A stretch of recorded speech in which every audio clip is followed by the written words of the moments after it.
நீ வாழ்க. உள்ளொரு ஜோதியே வாழ்க. உள்ளம் நிறைந்தோனே வாழ்க. நீங்காதொருவனை வாழ்க.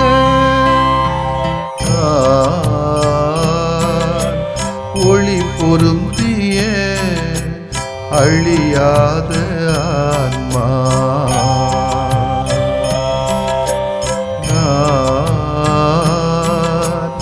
ஒளி பொருந்திய அழியாத ஆன்மா. நீ என்னில் நான் உன்னில் ஈஸ்வரா. நீ என்னில் நான் உன்னில் ஈஸ்வரா. ஒளி பொருந்திய அழியாத ஆன்மா.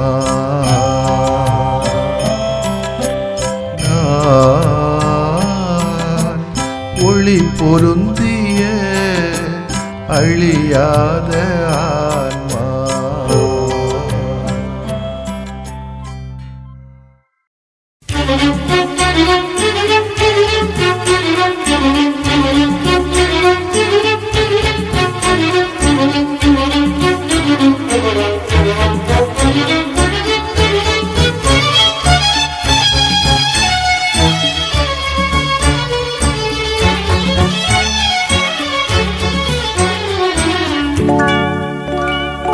காக்கும் எந்தன் அன்பு தெய்வமே, காலந்தோறும் கரங்கள் தாங்கியே என்னை காத்திடுவாய். காக்கும் எந்தன் அன்பு தெய்வமே, காலந்தோறும் கரங்கள் தாங்கியே என்னை காத்திடுவாய். காக்கும் எந்தன் அன்பு தெய்வமே.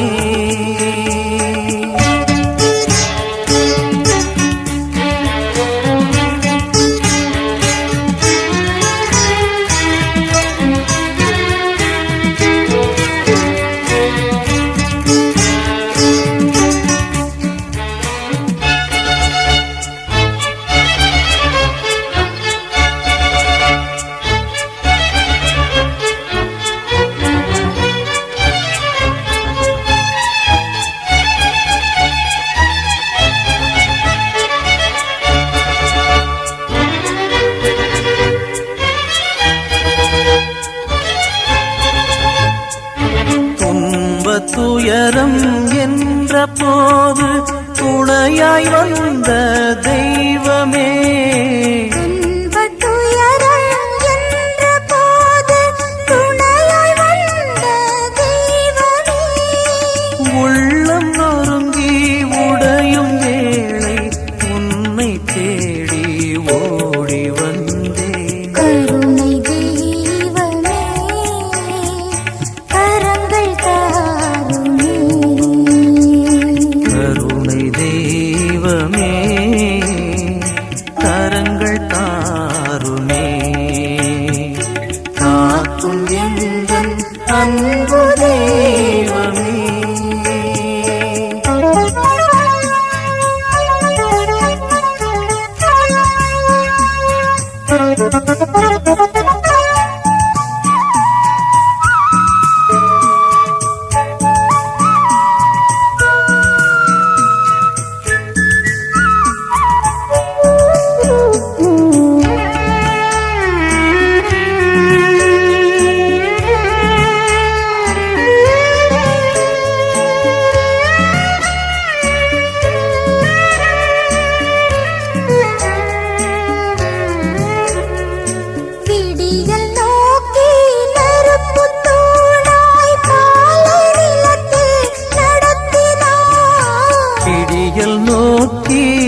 காத்திடுவாய்.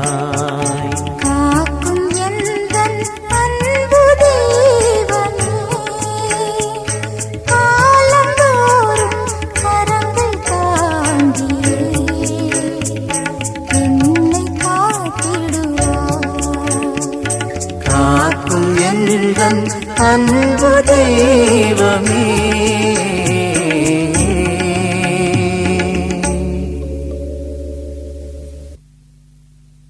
மார்க் நற்செய்தி அலகு 6 இறைச்சொற்றொடர்கள் 30 முதல் 34 வரை. அக்காலத்தில் திருத்தூதர்கள் இயேசுவிடம் வந்து கூடி தாங்கள் செய்தவை கற்பித்தவை எல்லாம் அவருக்கு தெரிவித்தார்கள். அவர் அவர்களிடம், நீங்கள் பாலை நிலத்தில் உள்ள தனிமையான ஒரு இடத்தில் சென்று சற்று ஓய்வெடுங்கள் என்றார். ஏனெனில் பலர் வருவதும் போவதுமாய் இருந்ததால் உண்பதற்கு கூட அவர்களுக்கு நேரம் கிடைக்கவில்லை. அவ்வாறே அவர்கள் படகேறி பாலை நிலத்தில் உள்ள தனிமையான ஒரு இடத்திற்கு சென்றார்கள். அவர்கள் புறப்பட்டு போவதை மக்கள் பார்த்தார்கள். பலர் அவர்களை இன்னார் என்று தெரிந்து கொண்டு எல்லா நகர்களில் இருந்தும் கால்நடையாகவே கூட்டமாய் ஓடி அவர்களுக்கு முன் அங்கு வந்து சேர்ந்தனர். அவர் கரையில் இறங்கிய போது பெருந்திரளான மக்களை கண்டார். அவர்கள் ஆயிரல்ல ஆடுகளைப் போல் இருந்ததால் அவர்கள் மீது பரிவு கொண்டு அவர்களுக்கு பலவற்றை கற்பித்தார். ஆண்டவரின் அருள்வாக்கு. இறைவா உமக்கு நன்றி. கிறிஸ்து இயேசுவிலே பிரியமுள்ள சகோதரிகளே, சகோதரர்களே, உளவியல் படி இந்த சமூகத்திலே தேவையான ஒரு காரியம் நாம் பிறரை புரிந்து கொள்வதும் பிறர் நம்மை புரிந்து கொள்வதும். இதில் எது நல்லது, எது முக்கியமானது என்ற பட்டிமன்றத்துக்கு நான் போகவில்லை. ஆனால் அதிகமாக நம்ம நினைப்பதெல்லாம் நம்மளை அடுத்தவங்க புரிஞ்சுக்கணும், அப்படிதான், பிறரால் நாம் புரியப்படணும் அப்படின்பதுதான் நம்மளுக்கு முக்கியமாக இருக்கிறது. இதுக்கு மாறாகத்தான் இயேசு ஒரு காரியத்தை சொல்கிறார், செய்கிறார். இந்த இரண்டிலும் எது மகிழ்ச்சியானது, எது மகிழ்ச்சியை தரும், எது அவசியமானது கேட்டால் நம்மள பலரும் என்ன சொல்வோம், நாம் முதல்ல சொன்னது போல பிறரால் புரிந்து கொள்ளப்படுவதே என்ற பதிலை கொடுப்போம். பிறர் நம்மை புரிந்து கொள்ளும் போது நம் நிறைவுரைகளை அவர்கள் ஏற்றுக்கொள்வார்கள். ஆனால் அவர்கள் பிரசன்னத்தில் நாம் நாமாக இருப்போம். நாம் எப்படி இருந்தாலும் என்ன பேசினாலும் அவர்கள் நம்மை புரிந்து கொள்வார்கள், நம்மை விட்டு விலக மாட்டார்கள் என்று எண்ணுகிறோம். ஆனால் ஆண்டவர் இயேசு இன்றைக்கு சொல்வது இரண்டாவது வகையான புரிதல். முதலில் சீடர்களின் உணர்வை புரிந்து கொண்டு ஓய்வெடுக்க அனுமதி கொடுக்கிறார். இரண்டாவது நிகழ்வில் மக்களின் பசி உணர்வை புரிந்து கொண்டு வார்த்தையினால் ஆற்றுகிறார். இந்த இரண்டு நிகழ்வுகளுமே இயேசு மற்றவர்களின் உணர்வுகளை புரிந்து கொண்டு செயல்படுகிறார். இதற்காக வென்றால் மற்றவர்களின் நலன்களில் அக்கறை கொண்டவர்களாக செயல்படுகின்றார். இதனுடைய விளைவுதான் உணர்வுகளை உயிர்த்துணரக்கூடியவராய் ஆண்டவர் இயேசு செயல்பட்டார். நமக்கு தேவை பிறர் மீது பரிவு, பாசம், அக்கறை. நாம் பரிவு காட்டப்படுவதை விட நாம் பிறருக்கு பரிவு காட்ட வேண்டும். அவங்களோட நிறைகளை புரிஞ்சு அவங்க மேல பழி காட்டணும். இது குடும்பங்களில் மிக மிக அவசியம். கணவன் மீது அவை என்ன அன்பு செய்யணும் என்று சொல்லுவதை விட தானாக முன்பது தான் அன்பு செய்வது, அதை புருஷன் நினைக்கணும். அதுபோல பெற்றவங்க பிள்ளைங்க நம்மளை அன்பு செய்வாங்க இல்லை புரிஞ்சுக்குவாங்கன்னு நினைக்கிறத விட நம்ம பிள்ளைகளை புரிஞ்சுக்கணும். இல்லை பிள்ளைங்கள் நினைக்கணும் நம்ம தான் அப்பா அம்மாவை புரிஞ்சுக்கணும், அவங்க நம்மளை புரிஞ்சுக்கிறத விட நம்ம அவங்கள புரிஞ்சுக்கிட்டோம்னா காரியம் மகிழ்ச்சியானதாக மாறும் என்று பல பேரும் தன்னுடைய ஆய்விலே சொல்லியிருக்கிறார்கள்.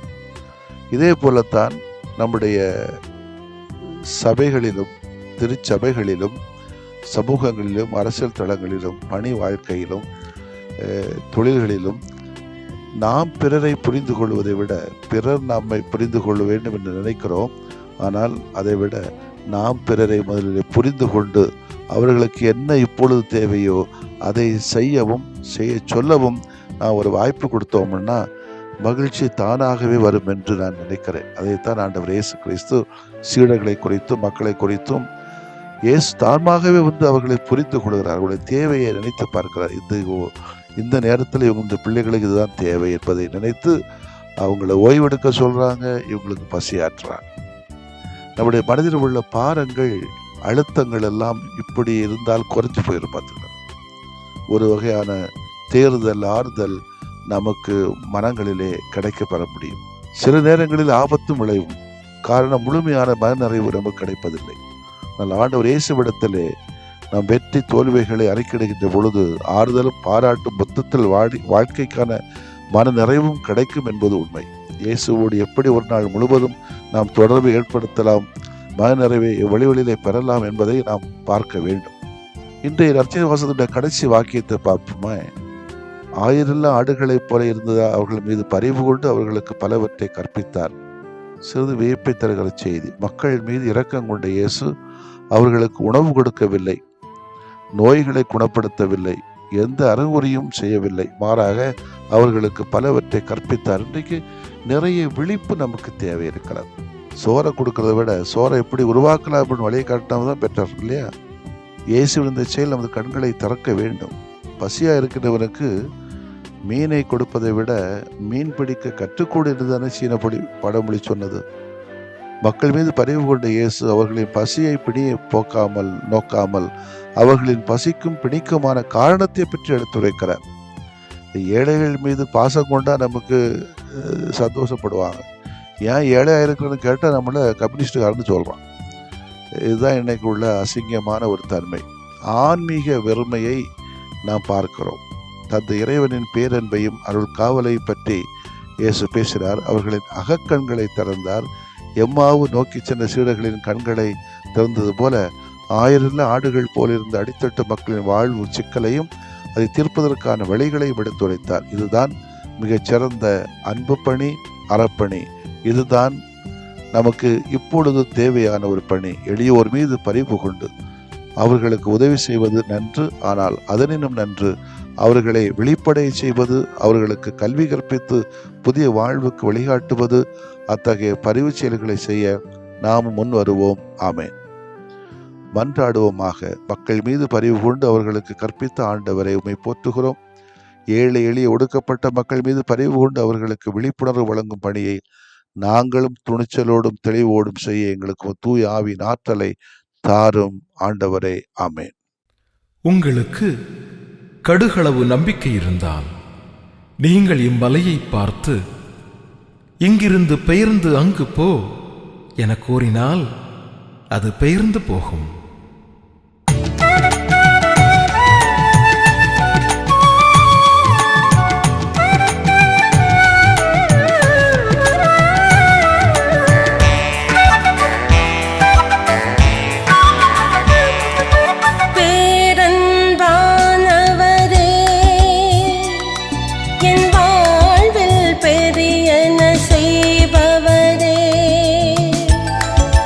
வேதனையால்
அருளடையாளத்தை தாழ்ந்து பணிந்து ஆராதிப்போம். பழைய நியம முறைகள் அனைத்தும் இனி மறைந்து முடிவு பெறுக. புதிய நியம முறைகள் வருக. புலன்களாலே மனிதன் இதனை அறிய இயலா. குறைகள் நீக்க நம்பிக்கையின் உதவி பெறுக.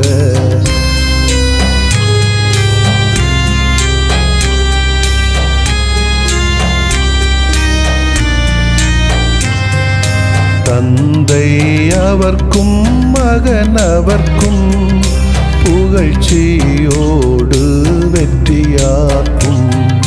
மீட்பின் பெருமை மாட்சிமையோடு வலிமை வாழ்த்து யாவுமாக. இருவரிடமாய் வருகின்றவராம் தூய ஆவியானவர்க்கும்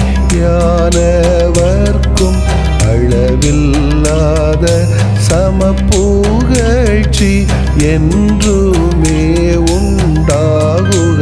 ஆமென்.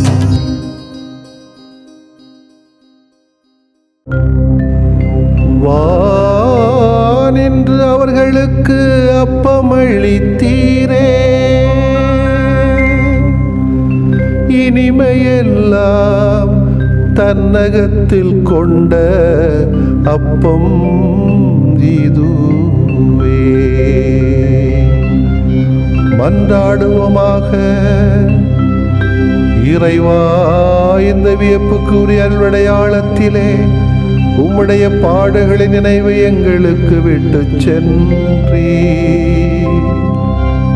உம் திருவுடல் திருரத்தமாகியவற்றின் தூய மறைபொருளை வணங்கும் நாங்கள் உமது மீட்பின் பயனை இடைவிடாமல் துய்த்து உணர்ந்து மகிழ அருள்வீராக. தந்தையாகிய இறைவனோடும் தூய ஆவியாரின் ஒன்றிப்பில் இறைவனா என்றென்றும் வாழ்ந்து ஆட்சி செய்கின்ற உம்மை மன்றாடுகிறோம்.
வாழ்வும் தந்து வளமும் தந்து வழி நடத்தும் இசையனே நன்றி. வானளாவ அருளில் நனைத்து வாழ்விக்கும் இறைவனே நன்றி. வாழ்வு தந்து வளமும் தந்து வழி நடத்தும் இசையனே நன்றி. வானளாவ அருளில் நனைத்து வாழ்விக்கும் இறைவனே நன்றி. இன்றும் என்றும் எம்மில் வாழும் இறையே, இதை இதயம் சுமந்தோம் உமது அன்பினை. காக்கும் உந்தன் கருணை மழையாய் பொழிந்து கனிவில் நிறைத்து தாங்கும் தெய்வமே. வாழ்வு தந்து வளமும் தந்து வழி நடத்தும் இசையனே நன்றி. வானளாவ அருளில் நனைத்து வாழ்விக்கும் இறைவனே நன்றி.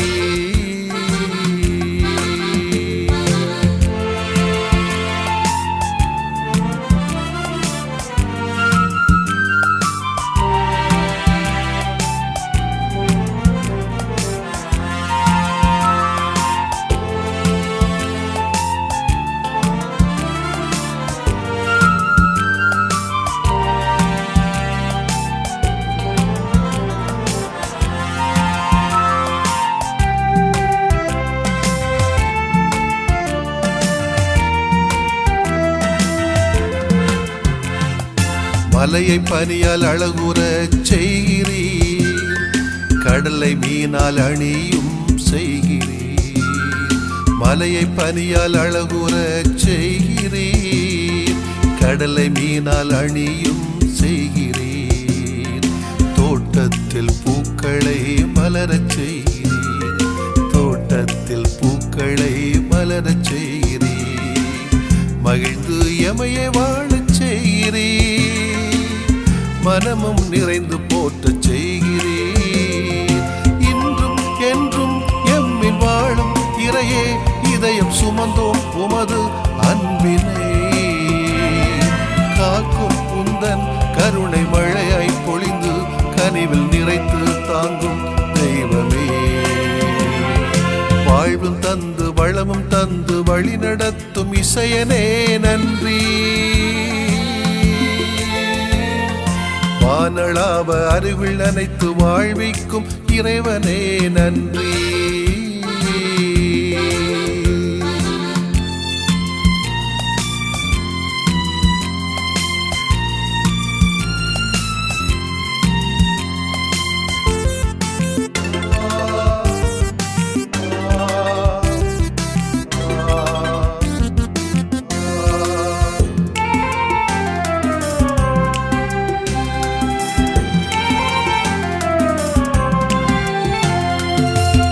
துயரம் துடைக்க நீர் வருகிறீர், பெருந்தொற்றில் விழாமல் காக்கிறீர்.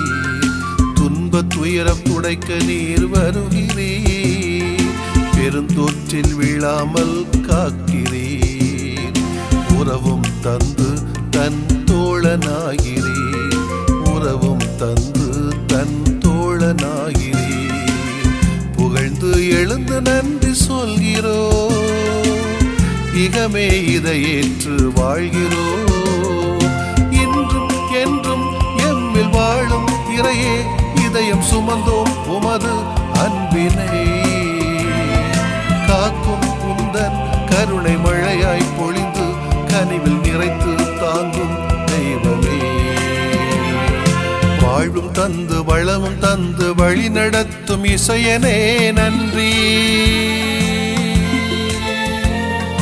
வானளாவ அருளில் நனைத்து வாழ்விக்கும் இறைவனே நன்றி.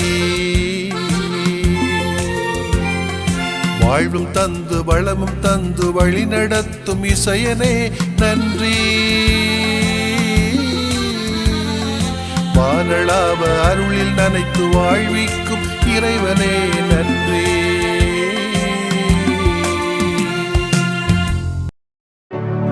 நிலையான புகழுக்குரிய தூய இறை நன்மைக்கு எல்லா காலமும் தொழுகையும் புகழும் போற்றியும் ஆட்சிமையும் உண்டாக கடவது.